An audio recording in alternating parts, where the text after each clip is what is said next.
Hello everyone, it is I, Darkvice, joined with... Nuadacube, hey guys. And today, to celebrate the Nintendo 64's 26th birthday, because we're going to be unboxing a Nintendo 64. Now, like I did with the Dreamcast video, I have to preface, I already own the machine, but I picked up the box recently for a really good price. And the reason why I picked up this box is because, one, it's awesome to have a complete unboxed virtual console. Would you agree? Also? Yeah.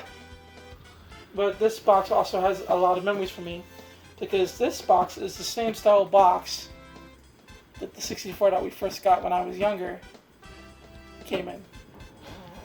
So it must have a lot of nostalgia to you. Yep. Just like the Sega Dreamcast box. Yep, so going into the box itself and the system going forward, this was a huge deal. It was one of the last consoles to really have the amount of bits that it had in its title. Mm-hmm. Because before you had the Sega Genesis, we'll talk about the 16-bit revolution on the box, TurboGrafx 16, things like that. Bits were everything back then. It was supposed to be called the Ultra 64, right? Originally, it was going to be called the Ultra 64. However, due to some licensing issues with Konami, who ironically made the company Ultra as a way to get past Nintendo's limit on releasing games a year. Oh, okay, that makes sense. So that's my understanding. One interesting thing about this box is that it actually is originally from KB Toys. And the person who bought this machine originally, well, the machine that this box came with initially, paid $150 for it. Wow. The 64 actually launched at $200. So they got it for $50 cheaper. Yep. Looking at some of these details, one, it says the machine experienced unseen 64 graphics and quality sound running at an awesome 94 megahertz. That's kind of funny to think about because we don't really measure the speed of games in megahertz anymore, do we? Mm-mm. The controller reached new levels of accuracy and play control with the economically designed controller featuring 14 buttons and an analog control stick. Now, the 64 wasn't the first console to have analog control, but it was definitely kind of a huge deal that they were talking about that. And 14 buttons. Imagine hearing that when you were a kid. 14 buttons on the controller. It's crazy. No, let's face it, we probably have more than that on the current controllers, yeah. But at the time it was crazy. The games. Graphics put you in a real-time 3D environment. Get ready for speed and excitement and an endless array of perspectives. That's another huge thing. At this generation, this is when 3D games were really getting into it. Now, of course, you had the Sega Saturn that came out before this, and of course, after that, the Sony PlayStation. But the 64, really, I think this machine, and I think a lot of people will agree with me, looks better graphically than the PlayStation and the and the Sega Saturn. Would you agree? Yeah, I say so. Plug and play stereo AV cables are included for the highest quality picture and stereo sound. Plus, you can make your own. Plus, you can have your 64 and Super NES connected to your TV simultaneously. See back panel. So, that was pretty cool. But what was definitely strange at the time was that, notice something, a big difference between the system and the controller? Yep, they have like different color schemes. Yep. At the time, before the Nintendo 64, everyone was used to the controller color matching the console color. It just made sense. But Nintendo 64, it was a black charcoal console with a gray controller. For some people, that was weird.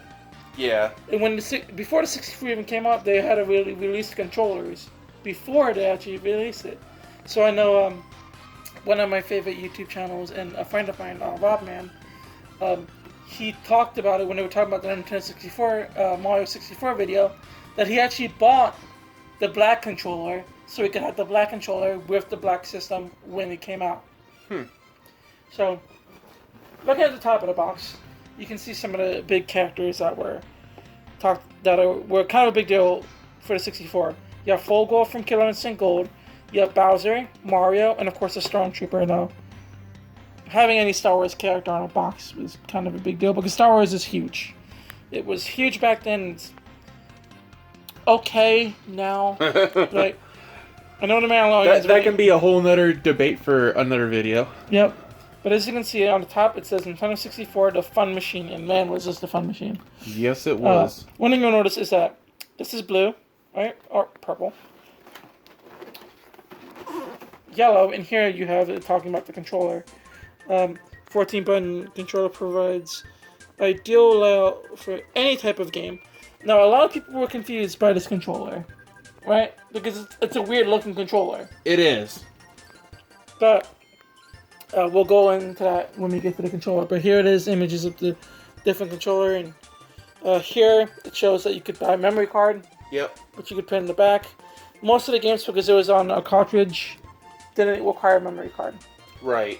But some of the games did, so you would get the memory card. That was an option. And of course, you could get the controller in multiple different colors. I actually have 4 of the 5 colors shown here. I don't have the yellow one yet. But you will soon, probably. Yes. So this side's red.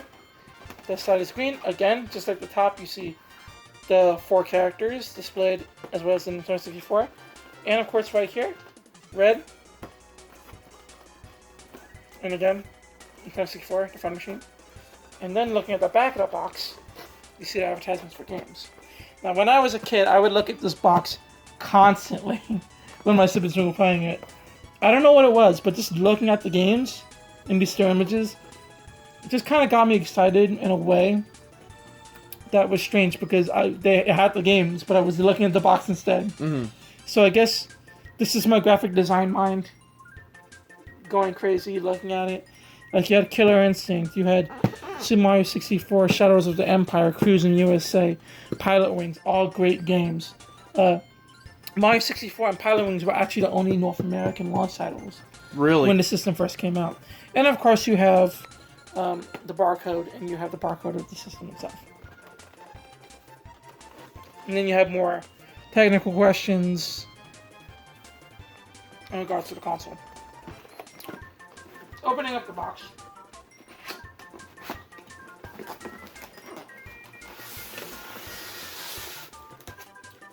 You can see the user's manual, which, as you can see, There'd be a lot of like plastic bags and stuff. yeah, originally you have a lot of advertisements. Yeah. This is, unfortunately, unlike the Dreamcast video, is not a complete console.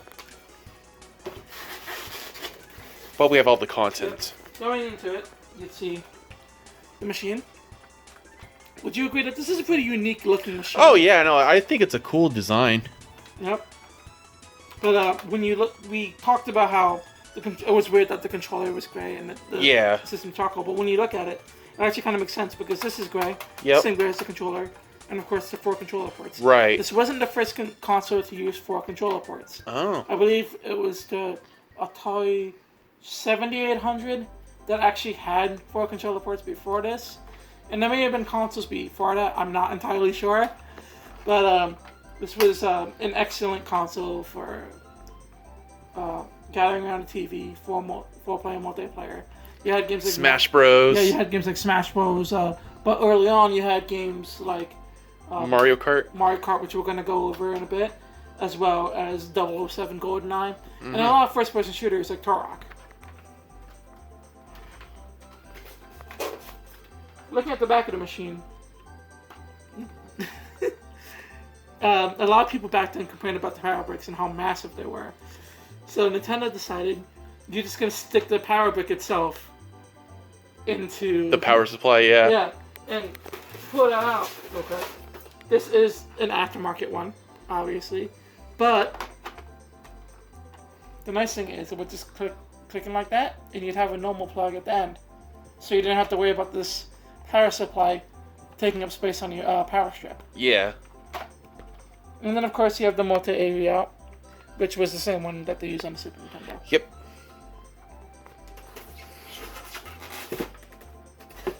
Looking at the controller, again, it's a bit weird. Let's face it, when you look at it, some people back then didn't know how you were supposed to hook this thing. But it's interesting. For 2D games, you would hold it like this, almost like it's a Super Nintendo controller. And then for 3D games, you'd use it like this. Which is pretty unique in itself. Yep.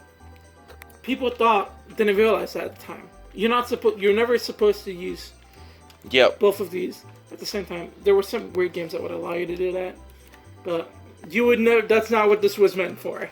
Yep. You would have an A and B button, as well as the C buttons. This was so popular that even when the GameCube came out years later, they sold a adapter where you can plug it into your GameCube. I don't think it was official. Oh, gotcha. But some of you might be wondering what the C stands for. Camera. These buttons Oh, are made for C camera stick, camera stick. Yeah. Ah, that makes sense. This controller was very forward thinking when it knew that it was for 3D games. So you would need that extra camera control in order to really get around. You also had your L button and an R button, which are similar to what the Super Nintendo had. A Z button, and a really, really good analog stick. A lot of people don't like the analog stick. I think it's pretty good. It gives you a decent amount of control. And of course, standard D-pad and a stop button. You could also use a memory card, which you could buy, which I have right here. So Austin will hold this. You got the official memory card. And like I said before, some games would require you to have this memory card, such as Rayman 2 and Mortal Kombat 4, to save some things, but normally you wouldn't need to have it. Yeah. And of course, standard AV cables. These are the same AV cables you'd use with like the Super Nintendo, and of course like The NES. yeah. Well, the NES did not. Oh, use these right. It had like one end and then Yeah. But this cable, when the top loader came out, interesting fact, some people complained about not having AV, so there are actually some officially AV modded Nintendo top loaders, which is awesome.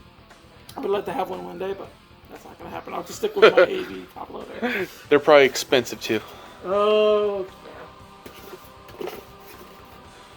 Might want to try to win the Or lottery to get those. if you can find one. Yeah.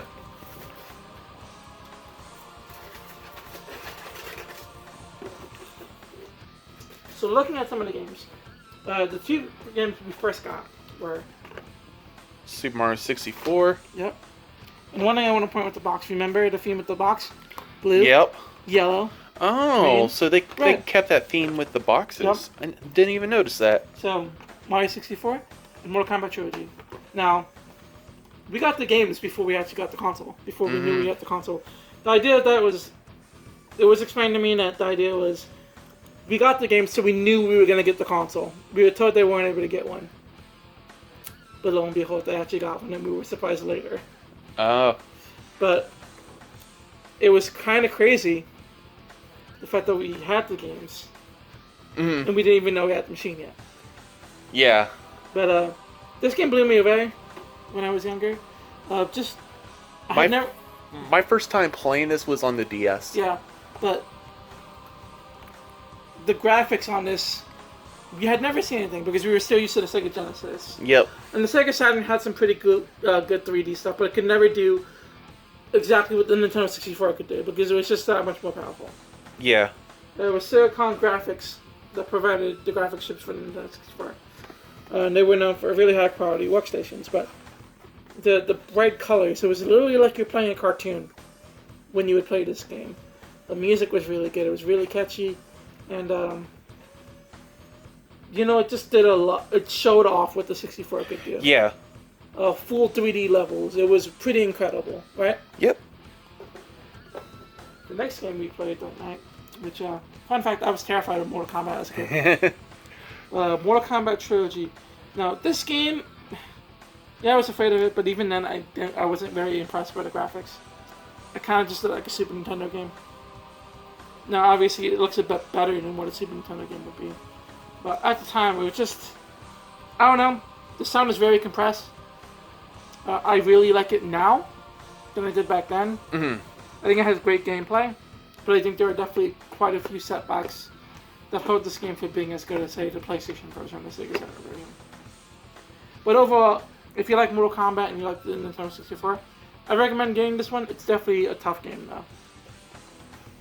Games that we would play later on would include Killer Instinct Gold. This game was crazy back then. It's still a fun game. It was actually pretty violent back then. Really? And that was the competitive scene, or no, there was no competitive scene. Really? Back then, not really. Like there was, but it was very underground. It's not like we don't have the today, like Evo. We don't have the FGC, what we have now. Esports, yeah. Yeah, but this game is really cool. Now originally, the first Killer Instinct game was an arcade game that was apparently based on hardware of the Ultra 64. Oh. So when you play that game, it'd be like, coming to your home in 1995, only on Ultra 64! And obviously, that never happened. We ended up getting the first Killer Instinct on the Super Nintendo. And we would end up getting a port of the second game, Killer Instinct 2, as Killer Instinct Gold. Now, the thing is, this game is not like as good as Killer Instinct 2, because the hardware that was in that arcade machine was what people thought the N64 was going to be. But it actually ended up being a little bit less powerful than right. what speculation was. So, this game is very good. It looks great in motion, but they did have to sacrifice a few things, like no full motion endings and things like that. There were a lot of cutbacks. There's some details missing in the stages, but it is a fine game, and if you can get your hands on it, I highly recommend Killer Instinct Gold. And last but not least, Mario Kart 64. now when I was younger, I thought this was the first Mario Kart. Really? Yeah, I didn't know that Super Mario Well, Kart I existed. didn't know for a long time either about like all the other Mario Karts. Yeah, but this game was awesome. Oh yeah, it's a fantastic game. It's super charming, super cute. The thing is, the characters in this game are actually 2D sprites, if I understand that correctly. And it was the backgrounds that were all 3D. But this game is awesome. Tell me let's give you some room to speak. Yeah, no, like I personally enjoy Mario Kart 64. I didn't experience it until the Wii Virtual Console. I went to some friend's house and they had a Wii with Mario Kart 64 installed on it, and I finally got to play it, and it's a really fun game. I mean, it's definitely Mario Kart. You know, it has a lot of stages that are very memorable and been reused multiple times in the future Mario Kart games. Mm-hmm. And they're bringing a bunch of them into they're adding they added like an expansion. Nice. So like they're making more waves of stages and stuff, so it's pretty cool. But yeah, no, I actually kind of worked my way backwards with the Mario Kart games. I didn't play this until after I played Double Dash on the GameCube. Fantastic game. When we do our GameCube video, we're definitely yes. About that. But no, this game, the battle mode was awesome in this game. Oh yeah. I'm not sure if the Super Nintendo version had the battle mode. I don't think it did. I don't remember. I think this was the first one. I think the Game Boy Advance version did. I think this was the first one to actually have battle mode. And it was pretty fantastic. You said that, Game Boy Advance one, you thought that was the first one to have battle mode? No, it started with this one. Oh, right, because this came out before the Game Boy Advance, yeah. Yeah, but this was a great game. It was fantastic. The music is, like I said, with Mario 64, it still has a Mario charm. It's a Nintendo first party game. Yeah. It's going to bleed with charm. But great game. I would highly recommend picking it up. I got it in Japanese for I think I spent like $20 on it. So I'll end this video by saying that I'm super thankful that I've had the opportunity to unbox this awesome console. And I want to say, again, another happy 26th birthday. Yep. Nintendo 64, because this machine... We tried counting the years. Yeah, because this machine was a huge deal to me as a kid. It basically made me into the gamer I am today, and it was a huge deal for my life. So much like the Dreamcast, The system has an extremely important memory in my heart. And I just love the Nintendo 64, and we will do a video going more into depth about the games and things like that Yep. in the future. But I just want to say again, happy birthday, Nintendo 64. See you guys. I was Darkvice, And this is Nuadacube. and we're signing out. Alrighty.